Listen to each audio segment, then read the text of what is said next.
Assalamualaikum pemirsa, bagaimana kabar Anda hari ini? Semoga sehat dan selalu bahagia.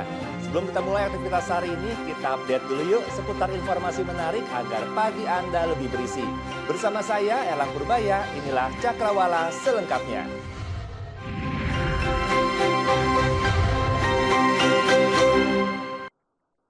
Pemirsa, awasilah selalu buah hati Anda ketika sedang bermain. Jangan sampai lalai hingga berakibat fatal. Seperti yang terjadi di sebuah masjid di wilayah Kemayoran, Jakarta Pusat. Seorang bocah sekolah dasar terjatuh dari lantai 2 masjid.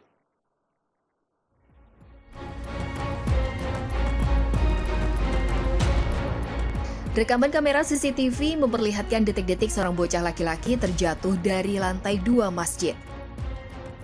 Tanpa diketahui penyebabnya, bocah yang masih duduk di bangku sekolah dasar tersebut tiba-tiba terjatuh dari jendela lantai 2 hingga terpelanting ke arah tangga masjid.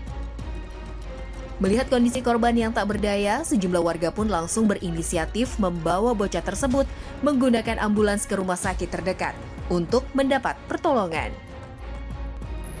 Akibat insiden tersebut, korban dikabarkan menderita luka-luka di bagian kepala dan tubuhnya. Sebuah bus tujuan Surabaya Yogyakarta mengalami kecelakaan dan terguling di Jalan Raya Surabaya Mojokerto, Jawa Timur. 7 orang penumpang yang mengalami luka-luka dilarikan ke rumah sakit.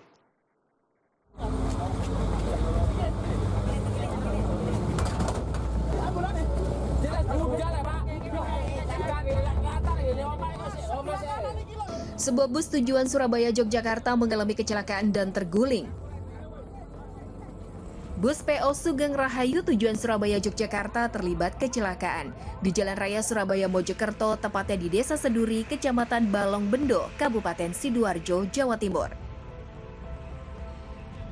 Menurut saksi mata, bus melaju dari arah Surabaya menuju Mojokerto berusaha menghindari sebuah bus lain yang hendak menyeberang.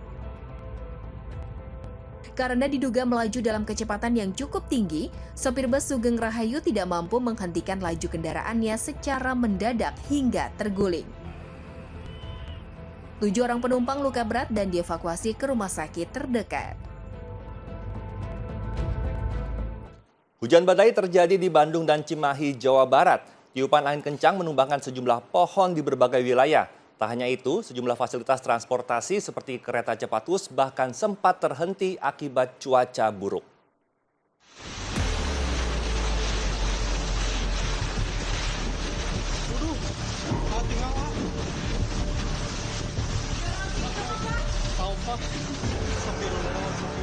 Badai menerjang kota Cimahi, Jawa Barat siang tadi. Angin yang sangat kencang dan hujan sangat deras menumbangkan sejumlah pohon besar. Kekacauan lalu lintas pun terjadi di kota Cimahi karena banyak ruas jalan yang tertutup batang pohon. Tak hanya melintang di jalanan, pokok pohon juga menimpa sebuah mobil pickup. Mobil tersebut sedang parkir saat badai terjadi. Tidak ada korban jiwa dalam insiden ini. Sebuah warung juga tertimpa pohon tumbang. Terpantau setidaknya 10 pohon tumbang di Jalan Gandawijaya, Jalan Jati, dan Jalan Lewi Gajah. Di tengah badai selama 1 jam ini, sebagian kota Cimahi juga dilanda hujan es. Sejumlah rumah dan sekolah rusak ditimpa butiran-butiran es yang menghujani jalan pesantren.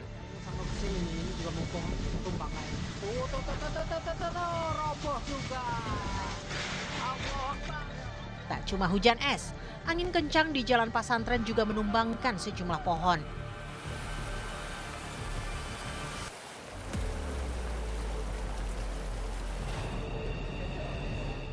Tak cuma kekacauan di jalanan, cuaca buruk di Cimahi juga menghambat perjalanan kereta cepat Wus.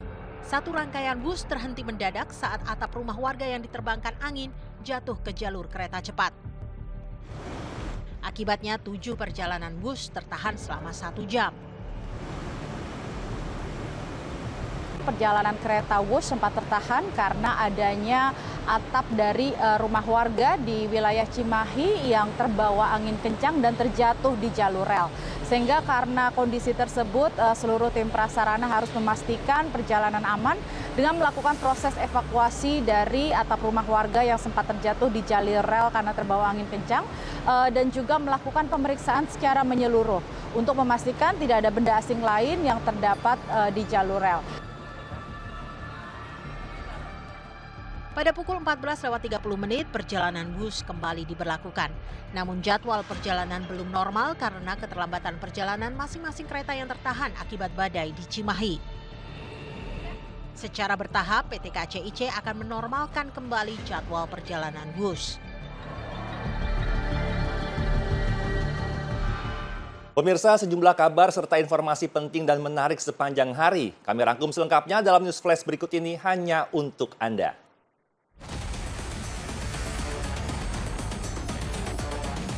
Ribuan warga di Getasan, Kabupaten Semarang, Jawa Tengah, hari ini berebutan susu gratis yang diberikan peternak dan pengepul susu sapi. Pembagian ribuan liter susu gratis merupakan aksi protes yang dilakukan peternak dan pengepul susu karena merasa tidak puas setelah pasokan susu dari peternak ke pabrik pengolahan susu dibatasi sejak bulan September lalu.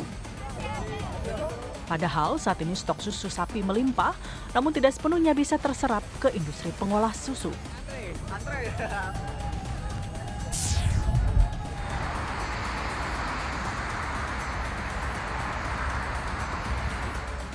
Operasional kereta api cepat bus yang sebelumnya terganggu akibat cuaca buruk hari ini kembali beroperasi normal.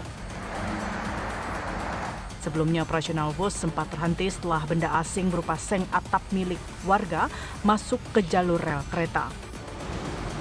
Setelah dievakuasi dari jalur, bus hari ini kembali beroperasi normal.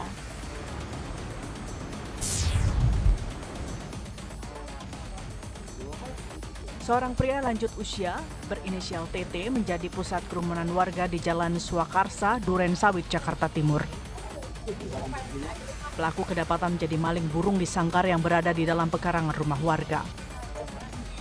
Menurut Ketua RT setempat, warga mencurigai gerak-gerik pelaku yang mondar-mandir di sekitar permukiman warga.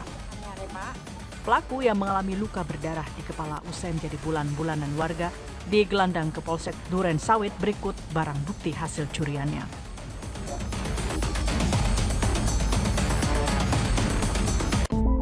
Para pengungsi letusan Gunung Lewatobi mulai terserang penyakit. Selengkapnya sesaat lagi tetap di Cakrawala.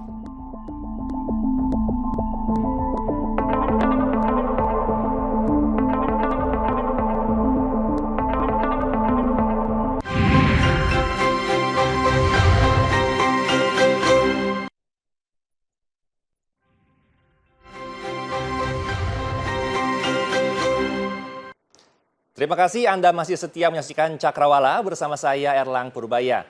Pemirsa, viral di media sosial upaya penculikan seorang anak di Pundong Bantul, Yogyakarta berhasil digagalkan oleh warga. Pelaku yang merupakan seorang ibu setengah baya nyaris diamuk massa. Beruntung polisi berhasil mengamankan dan membawa ke Mapolsek Pundong Bantul, Yogyakarta.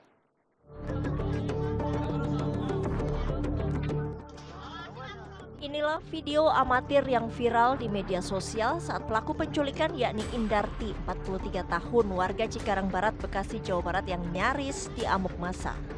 Pelaku sempat ditangkap dan dijambak warga usai menculik Erlangga, 10 tahun dan berhasil ditangkap warga.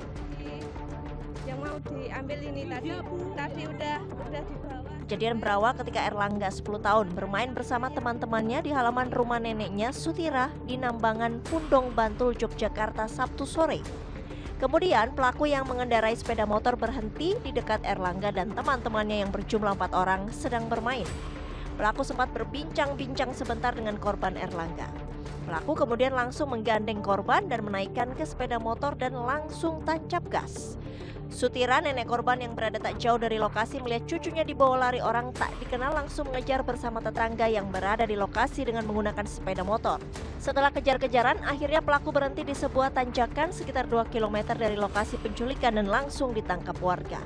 Sutira yang ikut mengejar langsung merebut cucunya dan menggendongnya. Ikut toh Pak, terus di sana, terus saya lihat di sini ada orang niku loh. Tiba-tiba bawa mrene berontor niku. Nah, kula tungko. Tiba-tiba derek-sederek dengan ngoten. Sederek. Bukan saudara ya. Bukan saudara kula. Bego bawa anaknya. Iya, bawa anaknya. Saya langsung enggak. Berarti anaknya tuh langsung dinaikkan motor itu, Bu? Iya, langsung naikkan motor. Nangis nggak? Mboten. Langsung naik motor, langsung lari gitu? Iya, langsung lari. Kembali ke jalan raya. Jalan raya. Terus Ibu gimana waktu cucunya diculik seperti Bingung itu? nggih, Pak. Terus? Bingung, nggak ndati ya pipit nopo. Terus ngejar. Langsung lari, Ngejar? ngejar. Pelaku nyaris dimasa karena saat ditanya berbelit-belit. Bahkan dalam rekaman video amatir sempat dijambak rambutnya oleh warga dan diinterogasi. Beruntung polisi segera datang dan mengamankan pelaku ke Mapolsek Pundong. Pelaku diketahui bernama Indarti, beralamat Cikarang Barat, Jawa Barat. Namun belakangan ini ia berdomisili di Gunung Puyuh, Pundong, Bantul, Yogyakarta. Berdasarkan keterangan dari pihak keluarga pelaku kepada petugas Polsek Pundong, pelaku Indarti mengalami gangguan jiwa. Guna memastikan apakah benar pelaku mengalami gangguan jiwa, polisi mengirim pelaku ke Rumah Sakit Sarjito untuk diperiksa kesehatannya. Jika tidak terbukti mengalami gangguan jiwa, maka proses hukum berlanjut. Benar adanya kasus penculikan, kemudian pada saat itu anak-anak sedang bermain, kemudian dipanggil oleh terduga, kemudian diajak naik ke gunung. Setelah diketahui naik ke gunung tanpa izin orang tua, kemudian dari warga mengejarnya. Setelah itu kembali ke TKP, kemudian diamankan oleh warga, kemudian diberitahukan oleh Pak Polisi, kemudian kami amankan dan kami lakukan pemeriksaan. Pelaku terancam dijerat pasal 83 junto pasal 7F Undang-Undang RI Nomor 23 Tahun 2002 tentang Perlindungan Anak atau pasal 328 KUHP dengan ancaman hukuman maksimal 12 tahun penjara. Wakil Presiden Republik Indonesia Gibran Rakabuming Raka menjadi Inspektur Upacara Peringatan Hari Pahlawan tahun 2024 di Taman Makam Pahlawan Kalibata, Jakarta Selatan. Upacara diselenggarakan untuk menang jasa para pahlawan yang telah berjuang merebut dan mempertahankan kemerdekaan Indonesia.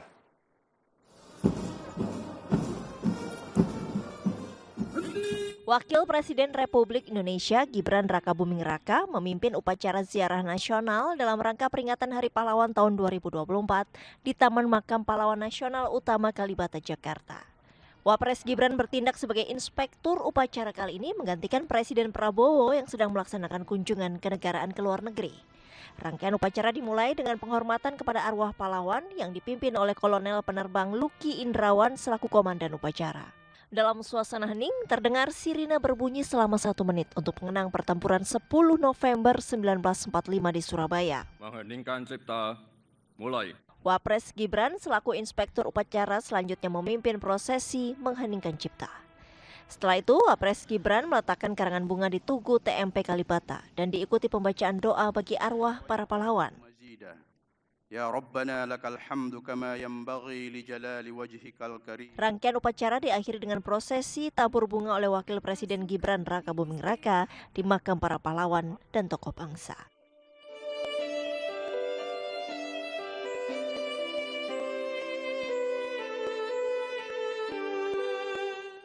Sejumlah rangkaian acara digelar mulai dari upacara, parade juang hingga pameran alutsista untuk memperingati Hari Pahlawan di Surabaya, Jawa Timur. Sementara peringatan Hari Pahlawan di Kabupaten Kota Waringin Timur, Kalimantan Tengah ditandai dengan pelaksanaan upacara di halaman kantor Bupati.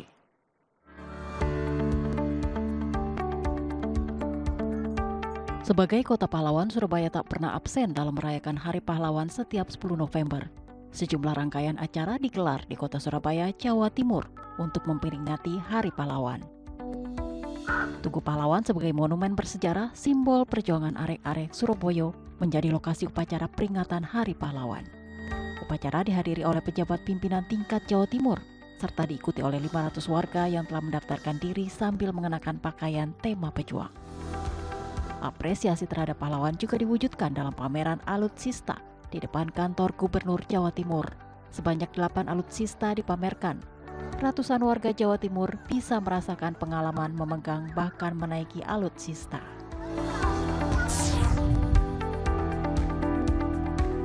Momen peringatan Hari Pahlawan di Kabupaten Kota Waringin Timur, Kalimantan Tengah ditandai dengan pelaksanaan upacara di halaman kantor Bupati Minggu pagi. Peringatan ini diharapkan tidak hanya dipandang sebagai sebuah kegiatan seremonial saja, tapi rakyat Indonesia khususnya kaum muda agar bisa mengambil manfaat dari momen sejarah penting. Kaum muda diminta untuk lebih bersemangat dalam mengisi pembangunan sebab perjuangan tidak hanya sebatas berperang merebut kemerdekaan, tapi yang tak kalah penting adalah mengisi kemerdekaan. Selain itu, pemerintah daerah juga diharapkan memperhatikan kehidupan para pejuang yang masih hidup. Presiden Prabowo Subianto menyanyikan lagu Oh Latte di sela-sela acara Indonesia-China Business Forum yang merupakan rangkaian lawatannya ke Beijing, Republik Rakyat Tiongkok.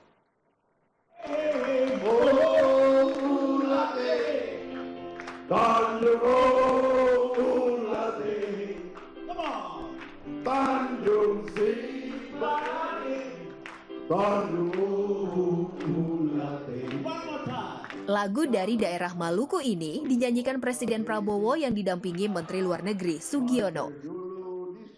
Presiden Prabowo tampak bersemangat menyanyikan lagu ini dengan kata-kata berirama pantun yang diubah sendiri secara spontan.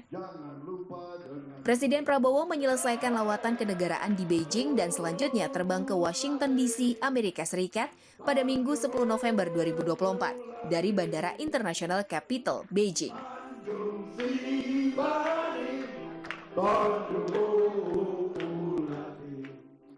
Sementara itu pemirsa, Wakil Presiden Gibran Rakabuming Raka mengusulkan agar para kepala daerah mengikuti penggemblengan di Akmil Magelang, layaknya para anggota Kabinet Merah Putih. Menurut Gibran, penggemblengan ini diperlukan demi mewujudkan kerjasama yang solid bagi para kepala daerah dalam mengelola pemerintahan.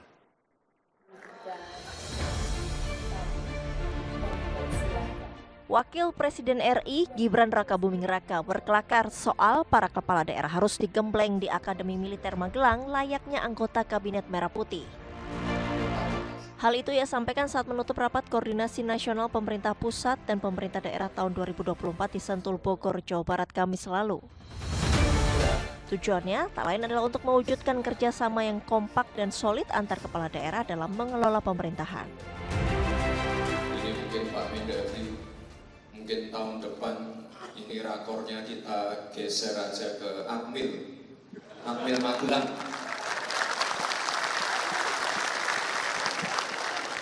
Kita kemarin 3 hari, tapi mungkin untuk kepala-kepala daerah ya minimal 5 hari.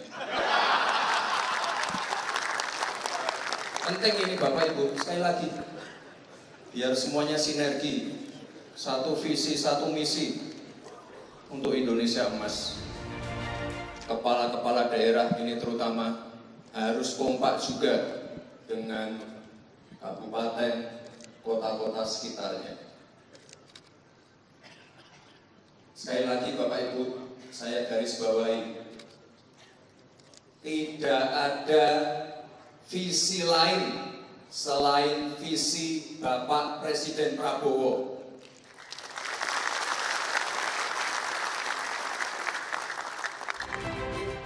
Pengemblengan di Akademi Militer di Magelang sebelumnya telah diikuti oleh para anggota Kabinet Merah Putih selama 3 hari. Bertolak dari Jakarta menumpangi pesawat Hercules menuju Magelang, para anggota Kabinet Merah Putih mengikuti sejumlah kegiatan seperti baris berbaris, penyampaian materi oleh Presiden Prabowo Subianto hingga mendaki Bukit Tidar yang terletak tak jauh dari Akmil Magelang.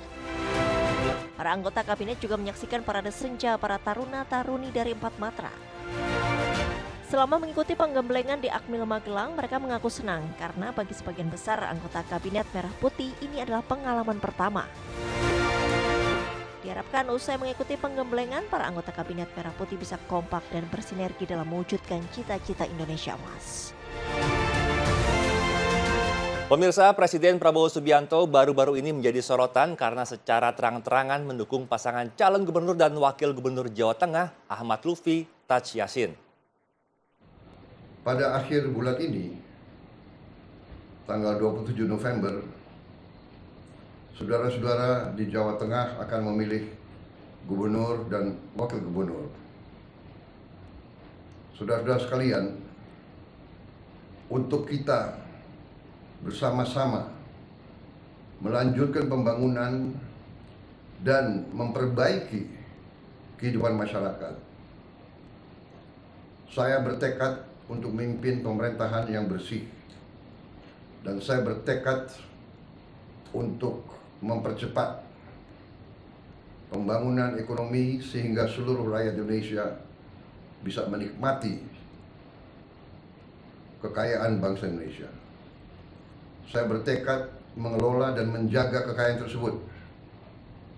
Saya bertekad untuk membasmi segala penyelewengan, korupsi, dan penyalahgunaan kekuasaan. Juga aksi-aksi manipulasi, aksi-aksi penipuan oleh semua pihak.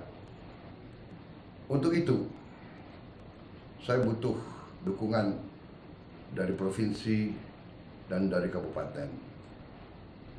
Saya percaya bahwa dua tokoh yang tepat untuk Jawa Tengah adalah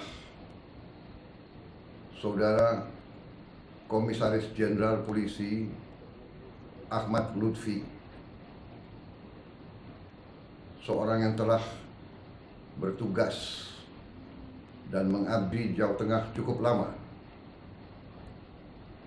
dan juga Saudara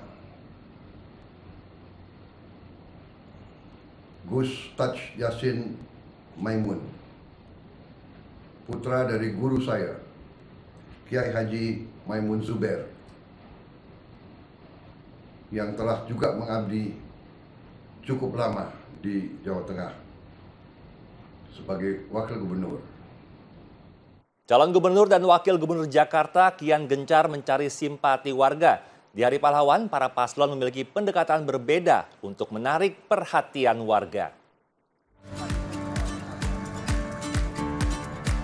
Calon Wakil Gubernur nomor urut 1 Suswono menghadiri pesta Gotilon di Gereja HKBP Cakung, Jakarta Timur.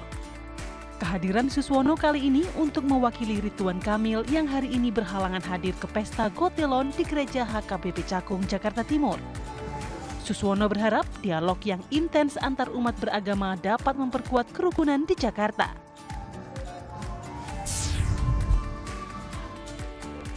Sementara itu, calon Gubernur Jakarta nomor urut 3 Pramono Anung menghadiri Jalan Sehat Pewarta Jatim di Menara Bidakara, Jakarta Pusat.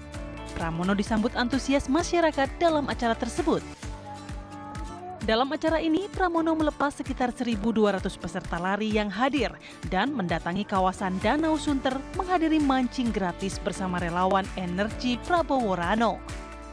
Di sela-sela acara, Pramono tidak lupa meminta dukungan warga Sunter untuk dirinya dan Rano Karno di Pilkada Jakarta. Hingga malam kemarin, aktivitas Gunung Lewotobi laki-laki masih sangat tinggi dan fluktuatif. Namun sejak Sabtu malam, frekuensi erupsi menjadi intens hingga saat ini.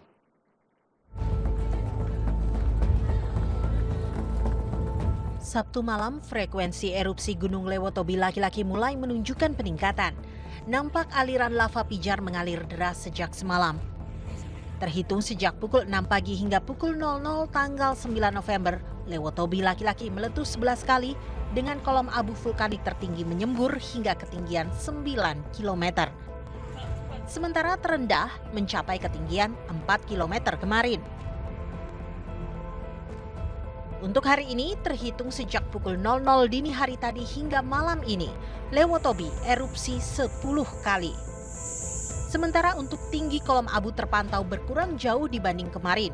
Hari ini, tinggi kolom abu tertinggi adalah 1,5 km dan terendah 1 km. Aktivitas Gunung Lewotobi memang terpantau masih sangat tinggi dan fluktuatif. Untuk itu, siapapun dilarang mendekati gunung di Kabupaten Flores Timur, Nusa Tenggara Timur ini dalam radius 7 km dari kawah atau puncak gunung.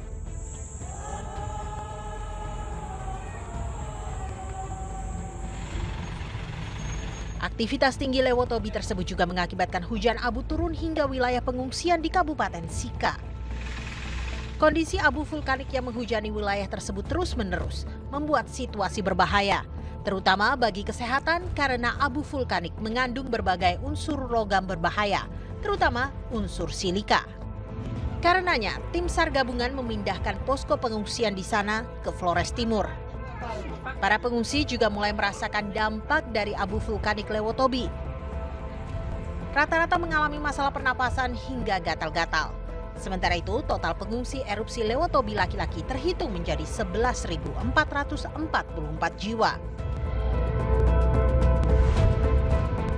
Sementara itu, para pengungsi letusan Gunung Lewotobi laki-laki di Kabupaten Flores Timur, Nusa Tenggara Timur mulai terserang berbagai penyakit. Berita ini sekaligus menutup perjumpaan kita pagi ini. Saya Alam Purbaya beserta kru yang bertugas pamit undur diri. Tetap semangat, sampai jumpa dan wassalamualaikum.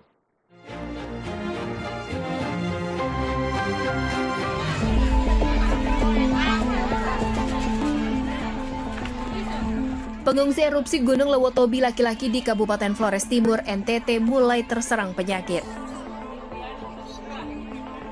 Dalam sepekan terakhir, erupsi Gunung Lewotobi laki-laki di Kabupaten Flores Timur terus terjadi.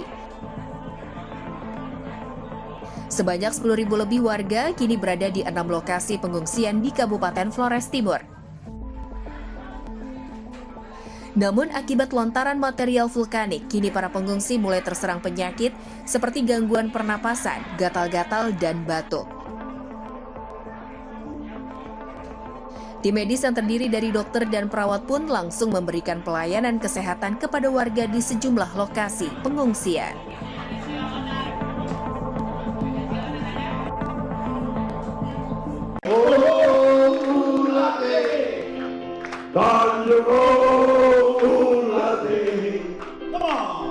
Tanjung Sibari, Tanjung